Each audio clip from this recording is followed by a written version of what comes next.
According to an article on Medium.com, there's a story by legendary sports writer Fred Lieb, and it's about Ty Cobb and Babe Ruth from the 1920s. According to Fred Lieb, Cobb and Ruth were scheduled to share a cabin on a Georgia hunting trip, but Cobb said no. So they asked him why, and he says, quote, "I've never bedded down with an N-word, and I'm not going to start now."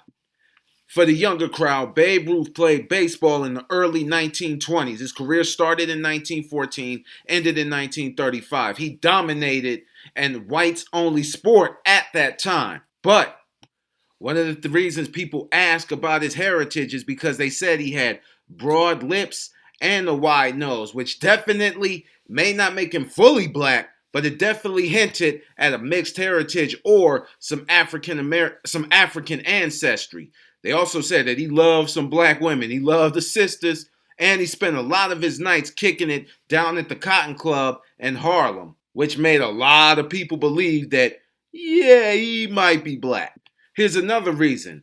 In 1922 in the World Series, a Giants player by the name of Johnny Rawlings shouted racial slurs at Ruth. Babe Ruth got so mad that he followed him into the locker room and basically told him, in the 20th century today, "Shoot me the fade, bruh." Once he ran in and saw several journalists and writers standing there, that's when he decided to calm down. He said, quote, "I could take being a prick and a cocksucker, but none of that other personal stuff." If you still don't believe me, I'll give you one more hint. Ruth was born in Baltimore, Maryland in 1895 to a saloon owner, and his mother was an alcoholic.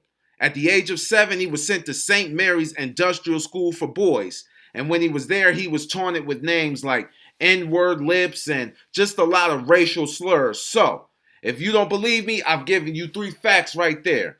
You can make your determination. That's always going to be in question for Babe Ruth. But let me know what you think in the comments. Was Babe Ruth black? Do you think he was black? Let me know. I'm Rico McGee.